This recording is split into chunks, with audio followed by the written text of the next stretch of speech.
काही अंतरावर वाकुक्षी नावाच्या छोट्याशा गावात धनगराच्या कुटुंबात आपला पती आणि छोट्याशा बाळासोबत हिरा राहायची.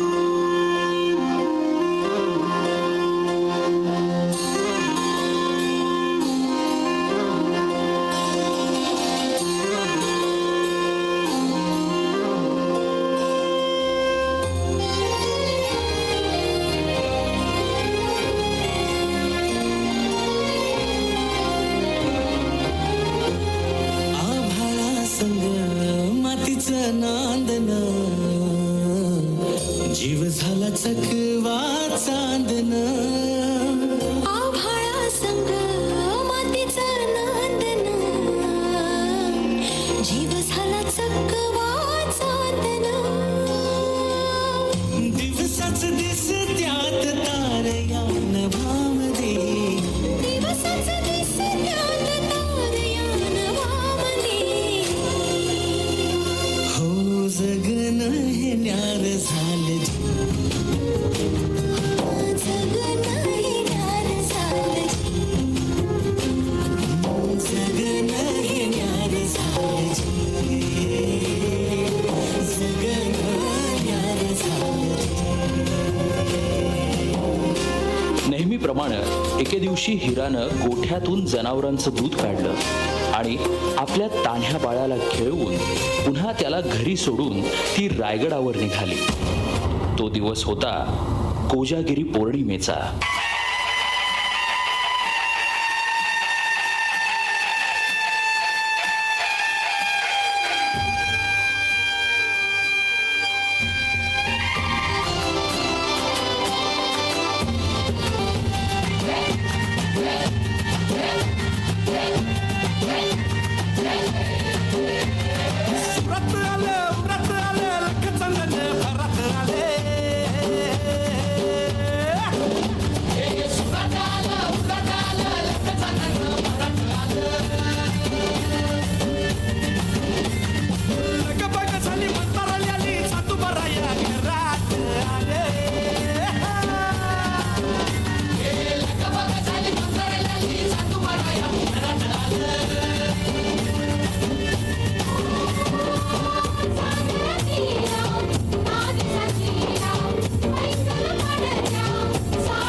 आणि बघता बघता संध्याकाळ झाली आणि गडाचे दरवाजे बंद झाले.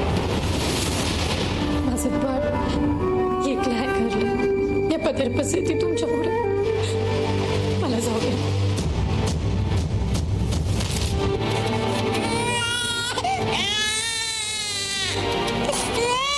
दमलेला जीव पुन्हा उमलू नये कानी येते हाक जेव्हा आई आई आई दमलेला जीव पुन्हा उमलू नये कानी येते हाक जेव्हा आई आई आई आई आई आई आई आई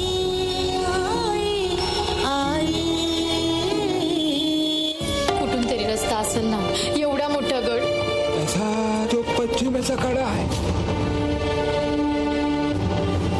तिथं ना तटबंदी ना बुरुज कडा असा भळगतो का तिथून फकस्त वारावर येंगतो आणि पाणी खाली लागतो.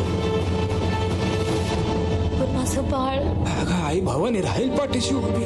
आई भवानीला समधीकडे पोचता येत नाही म्हणून तर तिनं आई बनवली. पोटासाठी जरी रोज हिंडते पाऊल कान घेते क्षण क्षण पिरांची चाहूल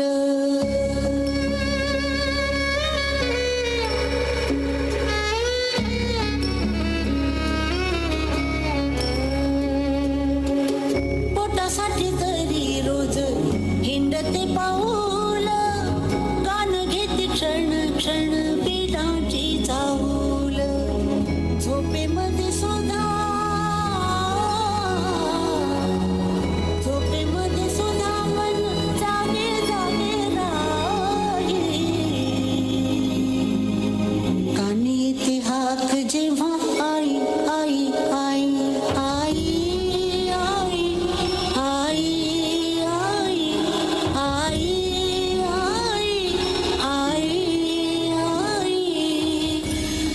राजआज्ञेमुळं दरवाजा उघडणं शक्य नसल्यानं तिचं म्हणणं कुणीच ऐकेना. आता हिराच्या डोळ्यासमोर येत होतं ते म्हणजे तिचं घरी एकटं असलेलं तान्हं बाळ. त्याच्या आठवणीनं व्याकुळ झालेल्या हिरानं किल्ल्याच्या कडावरून खाली उतरण्याचा निर्णय घेतला.